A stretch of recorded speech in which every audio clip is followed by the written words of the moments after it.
Boa noite. Depois do segundo turno das eleições, o Brasil já tem definidos o presidente da República, 27 governadores, 81 senadores e 513 deputados. A Baixada Santista amanheceu otimista com a expectativa de futuro promissor para a nação. Abrir o comércio, tirar a água da chuva da calçada, ir trabalhar. Mais uma segunda-feira. A semana começa. Mas hoje não é uma segunda-feira qualquer, não. Pelo contrário, começamos a semana com um novo governador e um novo presidente do Brasil. João Dória foi eleito governador de São Paulo com 51% dos votos. E Jair Bolsonaro foi eleito presidente do Brasil com 55% dos votos. O povo foi às urnas, exerceu a democracia e escolheu. Portanto, hoje, muita expectativa. Eu amanheci bem feliz, porque eu creio que o nosso país tem tudo para passar por uma nova fase. Eu creio que agora a gente demos uma resposta nas urnas para tudo aquilo que estava parado no Brasil. Eu espero que agora a gente comece a melhorar. O que a senhora está sentindo? A senhora acha que vai dar tudo certo? Eu tenho a impressão que sim, porque o homem é um fenômeno. Ganhar a eleição da forma que ele ganhou, sem sair às ruas, sem debate, só pelas redes sociais, eu acho que vai. Mas a gente não tem certeza. Ele já tem 52 deputados lá. E se Deus quiser, muitos vão passar para o partido dele. Então vai ajudá-lo. Eu acho que o brasileiro tem que se conscientizar de que a gente está com uma democracia muito jovem e eu creio que a única forma da gente fazer essa democracia virar realmente uma realidade é a gente começar a pensar que tem que haver mudança e mudança toda hora. Jair Bolsonaro é o 38º presidente do Brasil. Na internet, onde fundamentou suas propostas, fez o primeiro pronunciamento depois de eleito. A plataforma escolhida foi o Facebook, onde tem mais de 9 milhões de seguidores. Ao lado da esposa de uma intérprete de Libras, Bolsonaro citou a Bíblia como inspiração. Falou sobre a trajetória da campanha e os motivos que o levaram a concorrer à presidência da República. Não por querer ocupar a cadeira presidencial por um motivo pessoal. Ocupá-la sim, para que juntamente com uma boa equipe, boas pessoas ao meu lado, nós pudéssemos ter sim, mais que a esperança, mas a certeza de mudar o destino do Brasil. Destino que teve a Baixada Santista no caminho. Esteve na Unisanta. O palmeirense declarado recebeu das mãos do pró-reitor administrativo da universidade, Marcelo Teixeira, uma camisa do Peixe. Participou também da programação do Sistema Santa Cecília de Comunicação. Tem um trabalho de visitar, em especial as capitais do Brasil, né? Aqui Santos está sendo uma exceção, mas começa a fazer parte dessa minha rotina, e conhecer os problemas nacionais e no futuro, certamente, está aí no tabuleiro político nacional. Essa que é a ideia. Nascido em 1955 em Glicério, interior de São Paulo, em uma família de origem italiana, o ex-paraquedista fez sua carreira principalmente no Rio de Janeiro, onde foi eleito vereador em 1988 e que lhe deu o primeiro mandato como deputado federal 2 anos depois. Católico, ele tem 5 filhos de 2 casamentos, 4 rapazes, 3 dos quais fazem parte do seu círculo mais próximo e uma menina, a pequena Laura, de 8 anos. Para falar mais sobre o cenário político nacional e regional pós-eleições, nós recebemos aqui no estúdio o cientista político Rafael Moreira e também o jornalista Rodolfo Amaral. Rafael, boa noite. Rodolfo, boa noite. Obrigado mais uma vez pela participação de vocês aqui com a gente. Boa noite. Apesar da personalidade forte, das posições polêmicas, do fogo amigo aí durante a campanha, né? Muita gente falando coisas que não deveria ter falado, o Bolsonaro acabou conquistando aí 58 milhões de eleitores. Não deixa de ser um fenômeno. Dá para explicar esse fenômeno, Bolsonaro? Dá para explicar, sim, mas não dá para explicar apenas de uma maneira, né? Há uma série de fatores aí que contribuem para a eleição dele. Em primeiro lugar, há uma mudança de paradigma na política nacional nessa eleição, né? Antigamente, candidatos mais nos extremos da política partidária tendiam a não ir para o segundo turno, ou caso fossem para o segundo turno, acabavam migrando um pouco mais para o centro. Isso se rompeu nesse momento, né? Jair Bolsonaro sempre adotou uma estratégia ali mais próximo do campo da extrema-direita e se manteve nesse campo e ainda assim foi eleito por meio de um sistema de 2 turnos. Lógico, há uma série de fatores para explicar isso, né? Há uma mudança desse eleitorado mais conservador, que sempre orbitava ali no campo da centro-direita, em torno de candidaturas mais ligadas ao PSDB durante muito tempo. Esse eleitorado migrou ainda mais para a direita e agora encontrou ressonância aí no discurso dele, como você mencionou, apesar do que ele fala, houve um eco aí por parte do eleitorado. Há outras estratégias também importantes que levaram à eleição dele, né? A própria estratégia de uso de redes sociais, não tanto de redes sociais, acho até mais a estratégia do uso do WhatsApp, acho que contribuiu até mais para a eleição dele do que a questão do Facebook, né? A gente tem uma expansão aí do uso de smartphones no Brasil já há algum tempo, apesar ainda do uso de redes sociais ainda ser um pouco restrito, né? Ao que parece, a campanha dele se deu muito mais por meio do WhatsApp, né? Isso até gerou problemas para a candidatura dele, né? Vai vir aí uma investigação aí por parte do TSE, que parece que vai revirar algumas coisas aí por parte de empresas privadas, que parece que até contribuíram nesse sentido. Esperar para ver ainda que o TSE ainda vai decidir isso ao longo do mandato dele. Mas, enfim, são uma série de fatores, eu acho, que contribuem para explicar. Não dá para explicar apenas por um motivo, eu acho. Rodolfo, foi muito mais culpa também dos opositores, no caso aí PSDB, como ele já citou, e do próprio PT?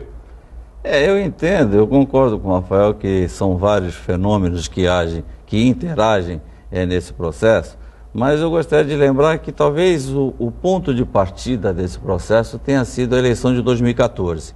Quer dizer, o país ali naquela eleição, ele saiu muito dividido, uma frustração da classe A e B, certo, das posições mais de centro-direita, e além dessa frustração, no meio do caminho surgiu a indignação, certo? Que começou lá em 2005, na verdade, com o Mensalão, certo? Mas nos últimos 3, 4 anos, com o episódio da Lava Jato, quer dizer, houve uma indignação geral e aquele sentimento de indignação precisava ser herdado por alguém, certo? De alguém com um pulso mais forte, ou pelo menos aparentemente um pulso mais forte do que o perfil do PSDB. Tanto é que o Geraldo Alckmin, que é uma pessoa equilibrada, sensata, serena, certo? Teve uma votação pífia.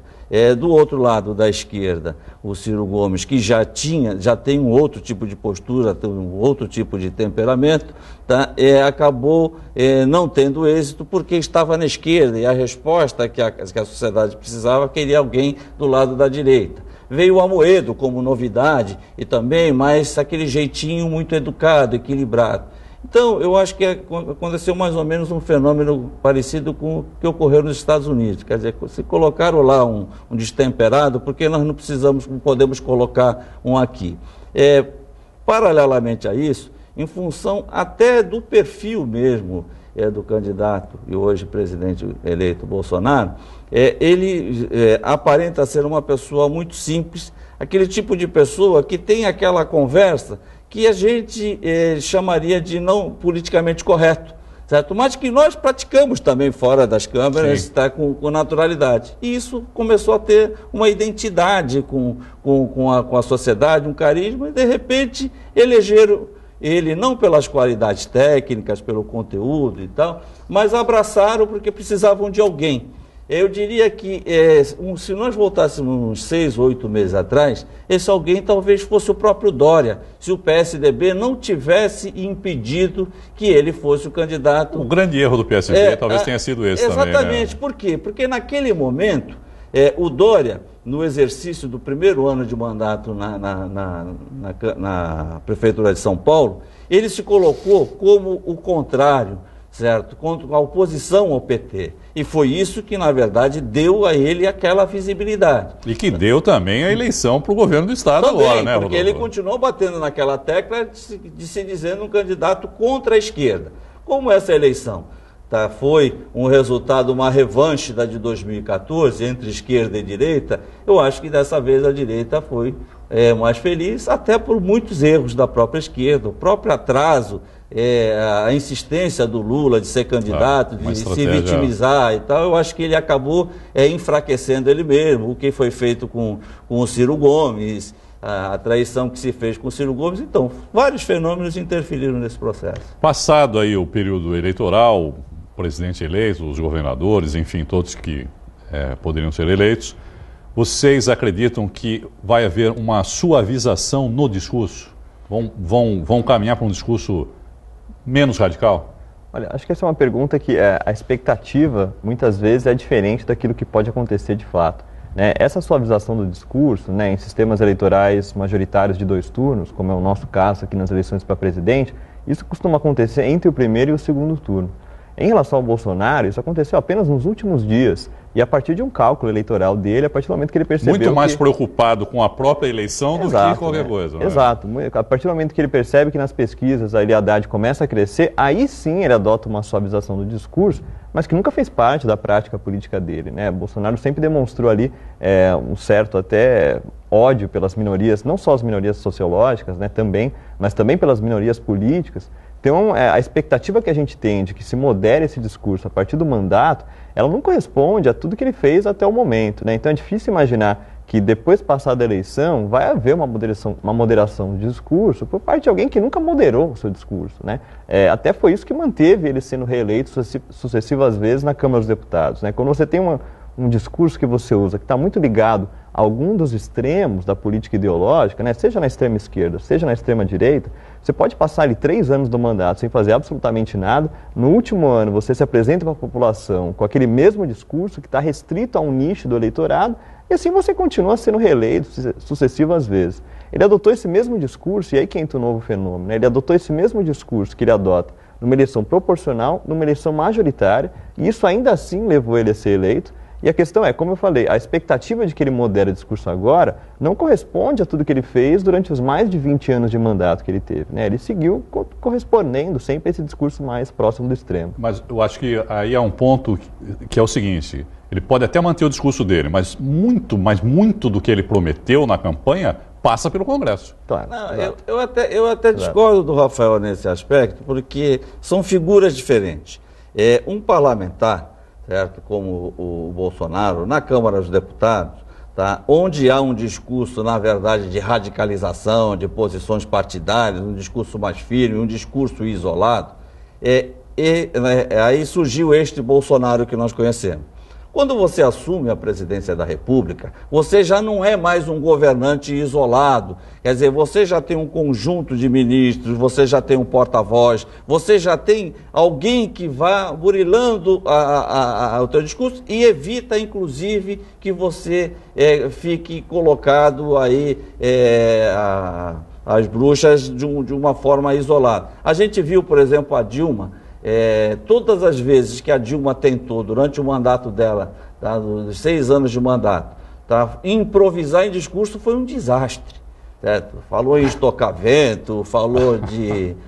enfim, eu não queria lembrar tudo aqui, mas então eu acho que agora esse Bolsonaro, ele caiu a ficha, ele começou a perceber, certo, que não adianta, exatamente pelo que você falou, certo? Não é o desejo dele. Agora, nós não podemos nos esquecer, e aí, como jornalista, eu observei bastante esse tipo de coisa, e a gente, por mais que a gente tente ser imparcial, nem sempre é tão fácil ser imparcial, mas o que eu percebi principalmente nas redes sociais, certo, foi a conotação que se dava para o discurso do Bolsonaro. Certo? De repente ele defende a mesma coisa, certo, que foi defendido no referendo de 2005, na questão do desarmamento da população, quer dizer que lá o referendo era se 2005 ou 2003? 2005.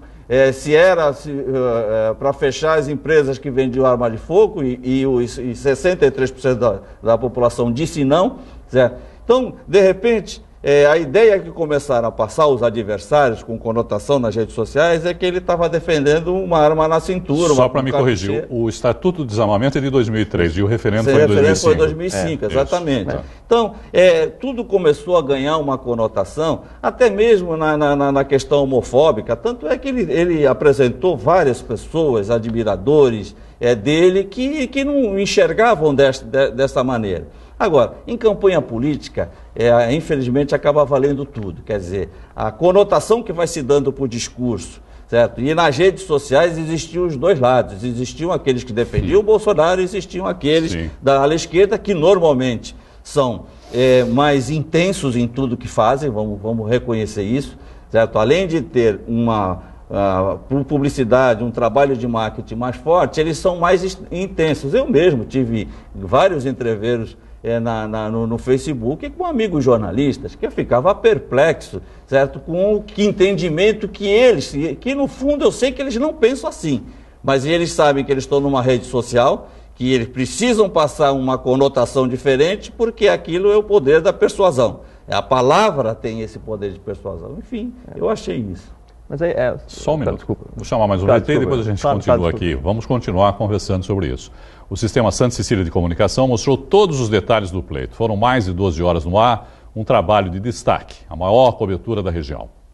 Nos primeiros minutos de votação, a Santa Cecília TV já estava lá. Repórteres divididos em diversas cidades da região atualizaram as notícias. Estou aqui em São Vicente, no Colégio União Cívica, que tem o maior número de eleitores na cidade. São 7.372. Lembrando que o município tem 254.020 eleitores. Mais de 1.350.000 pessoas estavam aptas a votar na Baixada Santista. Mesmo com esse total, foi uma eleição tranquila. Bem rapidinho, foi nem um minuto, mas eu cheguei e já votei. Eu sempre venho votar. Enquanto puder andar, não precisar de cadeira de rodas, estamos aqui para votar. Decidir o futuro do país, né? Tem que votar. Muita gente vai anular, muito desconhecido, mas eu não acho justo fugir da responsabilidade, né? Tem que votar. Ao contrário do primeiro turno, a população agora votou apenas para governador e presidente. Foi preciso digitar 4 números. Em Mongaguá, uma diferença. Os munícipes também tiveram de votar para prefeito. Mostramos 4 candidatos na cidade. Porém, o Tribunal Regional Eleitoral proibiu a divulgação oficial do resultado e não vai haver diplomatura.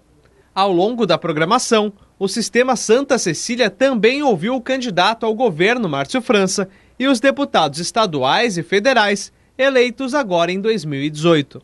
Eu acho que nessa eleição os brasileiros deram uma grande mensagem, né, que eles querem participar. Nós queremos participar da política. Muitas pessoas foram eleitas, novas, e nós queremos estar cientes das decisões que são feitas em Brasília e queremos participar delas. As pessoas combateram aquele velho sistema, então muitos políticos com modos antigos, que representam a velha política, acabaram perdendo aí, tendo resultados ruins nas urnas, isso porque a população sentiu esse movimento de mudança. E agora a gente tem que fazer isso valer através aí do novo governo, para a gente construir um novo país. Eu espero que possa unificar o Brasil, né? A gente não pode estar com essa divisão tão acirrada como está. O presidente, o governador eleito tem que ser governador e presidente de todos os brasileiros. Eu acho que é isso que a gente tem que esperar. E um país com mais oportunidade, enfim, acho que tudo isso são tarefas dos próximos eleitos. O povo brasileiro é um povo que tem o sangue quente, então é natural que até a sua torcida para um lado ou para o outro seja assim, mas a gente vê que é um povo civilizado também. Foi uma eleição bem segregada, acabaram dividindo-se muito em polos e eu acredito que após a eleição o objetivo é unir o Brasil. A Unisanta é um dos maiores colégios eleitorais de Santos. E nós também tivemos uma equipe dedicada a mostrar todos os detalhes e a movimentação no pátio da universidade. Entrevista agora, Ana Paula Teixeira, ela que é mesária e vai contar pra gente como é que tá a votação por aqui. Apesar de ser o segundo maior colégio eleitoral do município, tá tranquila a votação? Hoje tá um pouco mais tranquila. Nós já tivemos aproximadamente 450 votos computados, né, justificados, na verdade. As justificativas estão acontecendo, as pessoas vêm aos pouquinhos, na hora do almoço teve uma movimentação maior, né? E agora está ficando mais tranquilo. Às 5 da tarde terminou o pleito, mas o trabalho do sistema Santa Cecília de Comunicação continuou. Um programa ao vivo acompanhou a apuração dos votos. Convidados e comentaristas analisaram o cenário a cada atualização. João Dória aparece com 51,85%. O Chico vai acertar a previsão dele.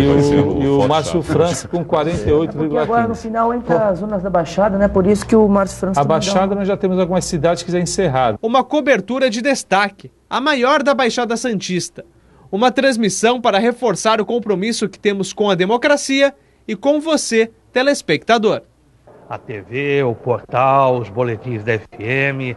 Todos estão de parabéns, a gente fica muito orgulhoso de fazer parte desse time, desse grupo, acima de tudo de prestar serviços, informações importantes, principalmente àqueles que estejam votando aqui na nossa região da Baixada Santista. A gente recebe, inclusive, mensagens daqueles que moram em outros países, que podem acessar também pela internet, e é uma satisfação porque, mesmo morando longe, querem saber da sua região. Isso é muito bom, e pelo Sistema Santa Cecília tem essa oportunidade. Cumprimentar também os alunos que estão fazendo também o seu papel, os alunos do curso de jornalismo, de publicidade e propaganda, acompanhando, registrando, ouvindo, colhendo esses depoimentos e levando até você aquilo que existe de mais fiel em termos de comunicação. O cientista político Rafael Moreira e também o jornalista Rodolfo Amaral continuam aqui com a gente. Se tinha uma colocação para fazer antes? E apenas mencionar um aspecto, né? Como vocês colocaram, essa provável e esperada moderação do discurso por parte do Jair Bolsonaro, ela poderia se dar muito mais pelo sistema político em si do que por parte dele, né? Como vocês colocaram, a narrativa de campanha que ele usou, né, dizendo que talvez não governaria com partidos, colocando quadros técnicos, etc. e tal. Nosso sistema político não funciona assim. Nosso sistema político se estrutura por meio de partidos políticos. Bom, ele vai fazer uma grande revolução se ele conseguir fazer isso. Exato, né? Mas merece aplausos, inclusive. Exato, né? Mas a última pessoa que tentou isso foi Fernando Collor de Mello, que tentou governar sem o MDB e por meio de medidas provisórias, né? E deu no que deu. Então, essa mudança, assim, essa moderação que ele poderia ter, ela se daria muito mais pelo próprio sistema político em si, que imporia isso a ele, do que por parte do discurso dele, né? Ora, Rodolfo, a situação já está complicada economicamente, o país, a gente sabe das dificuldades, são necessárias várias reformas. O Bolsonaro já falou que não entende nada de economia e que o Paulo Guedes é o homem de confiança dele. O próprio Paulo Guedes também já defendeu que a reforma da Previdência é a prioridade, quer dizer, para tentar diminuir o déficit, né, público. Mas, à parte de tudo isso, os atuais deputados que estão lá parece que vivem no País das Maravilhas, porque eles estão aprovando lá emendas, né, e mais emendas que estão prejudicando ainda mais o caixa do próximo governo. O que você acha que deveria o Bolsonaro, por exemplo, fazer agora para tentar evitar isso, as chamadas pautas bombas, né? Porque esses deputados que estão lá não têm mais compromisso com mais nada, né? A maioria deles que não conseguiram se eleger, então saem votando aumentos de despesa para o próximo presidente da República. Sobre esse aspecto, ele vai ter condições, uma vez empossado, mesmo que seja incluída no orçamento que está em votação no Congresso, certo?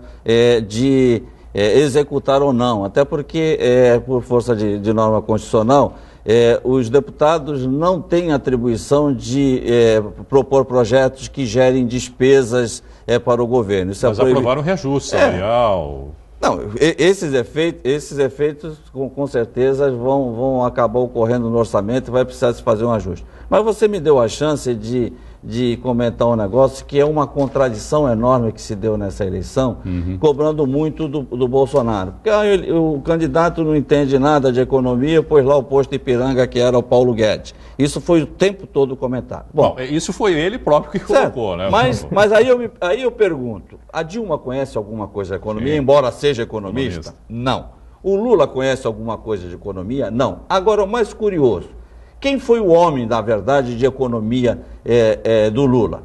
O presidente do Banco Central, 8 anos, foi o Henrique Meirelles, de direita, certo? Um banqueiro que pagou 3 trilhões de juros da dívida pública para 2% da sociedade brasileira. Este foi o homem, braço direito do Lula. No Ministério da Fazenda foi um médico, foi o Palocci, certo? Que também não entendia absolutamente nada de economia.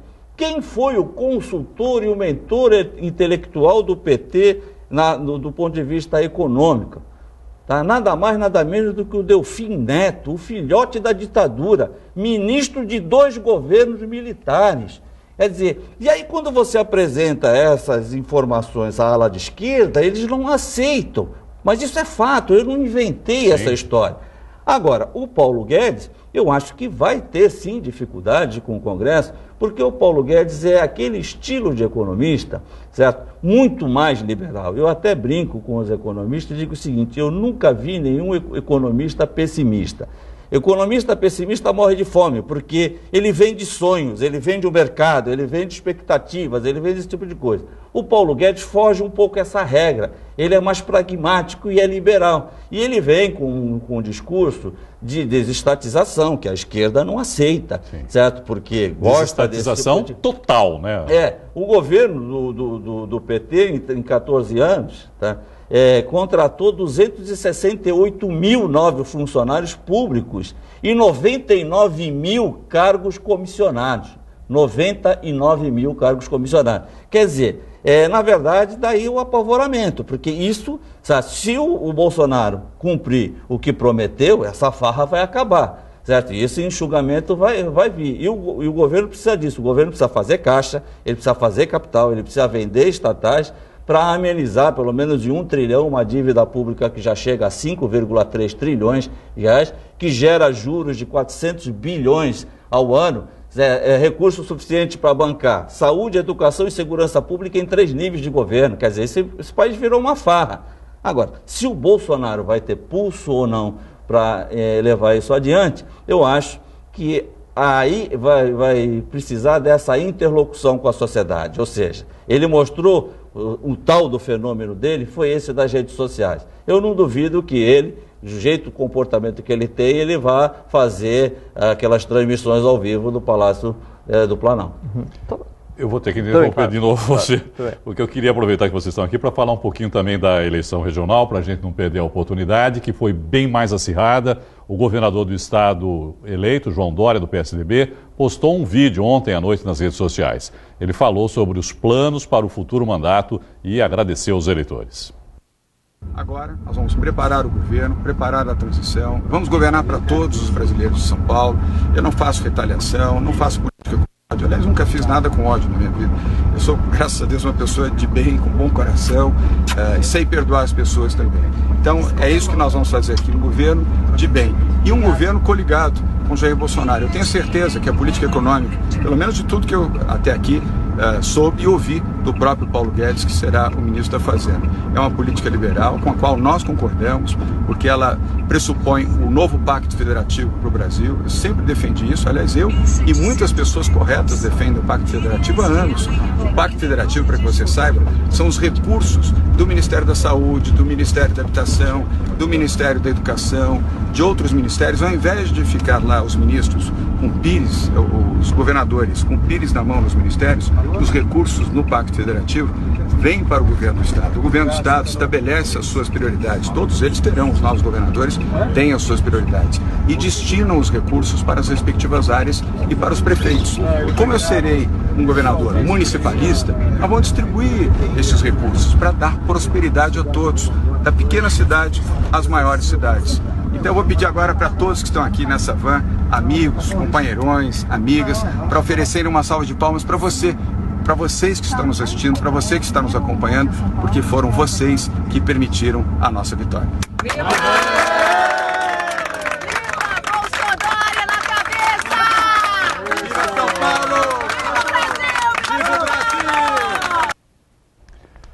Bom, eu tenho 3 minutos para encerrar o jornal, 1 minuto e meio para o Rafael, 1 minuto e meio, então, para cada um, para não ter briga, para a gente manter a democracia aqui. Vamos lá. Vai, Rafael. Tentar sintetizar um pouco algumas coisas. Né? Esse discurso que ele usa, né, do Dória, tentando colar aí ele na imagem da linha econômica, da agenda econômica que Bolsonaro vai tentar empregar, ela traz um certo risco aí, né? Apesar de todo o discurso liberal que o Paulo Guedes usa, etc., quando a gente analisa a trajetória do Jair Bolsonaro, a gente pega as votações nominais dele dentro da trajetória dele na Câmara dos Deputados, ele sempre se mostrou como um estatista, ele nunca se mostrou como liberal. Nada de liberal. Não tem nada de liberal. E aí entra um problema, tanto ele quanto Paulo Guedes, os dois têm um pavio curtíssimo, né? Então a chance de ter uma implosão na política econômica brasileira a partir de agora, ela é grande.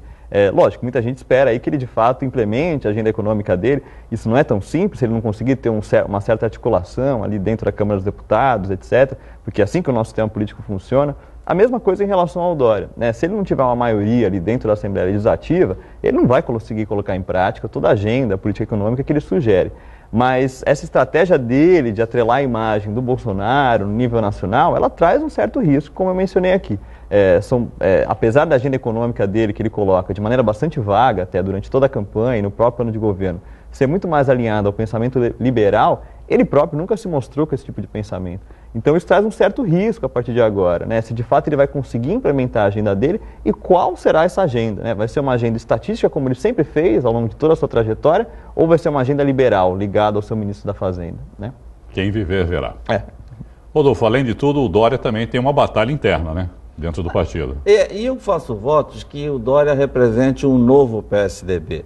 Porque esse PSDB que vigorou durante 24 anos, primeiro teve uma capacidade média de investimento de 7%, muito baixa, para um Estado que é o motor do país. Então foi sofrível esse PSDB que está aí. Ele não vai ter muita chance de privatização, que era o que ele falava na capital, porque o PSDB que passou vendeu o que tinha praticamente que vender. Vendeu, inclusive, a imagem para a sociedade de que o governo Covas tinha recuperado as finanças do Estado de São Paulo, que é uma grande mentira. Hoje, nesse exato momento, o Estado de São Paulo deve exatamente a mesma coisa que devia no primeiro dia do governo Mário Covas, 259 bilhões de reais, atualizado aquele valor para os dias de hoje. Então, eu acho que o Dória, pelo menos, tem um perfil mais de executivo, certo? Então, eu tenho uma expectativa de que ele venha, certo, a dar um impulso diferente daquele PSDB. Eu espero que isso aconteça.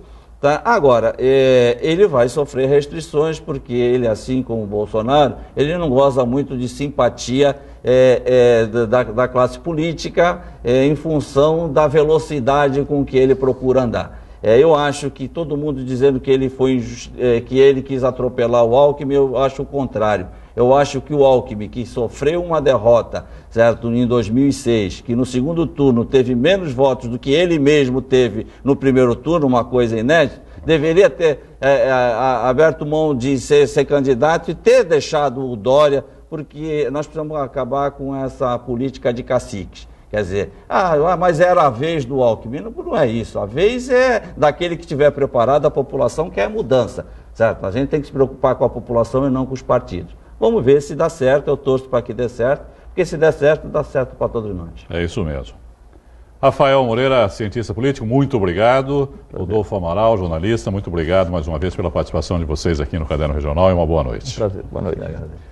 A edição de hoje fica por aqui. Você continua bem informado sobre Santos e região acessando santaportal.com.br. Eu volto amanhã, espero por você. Uma boa noite e até lá. Tchau.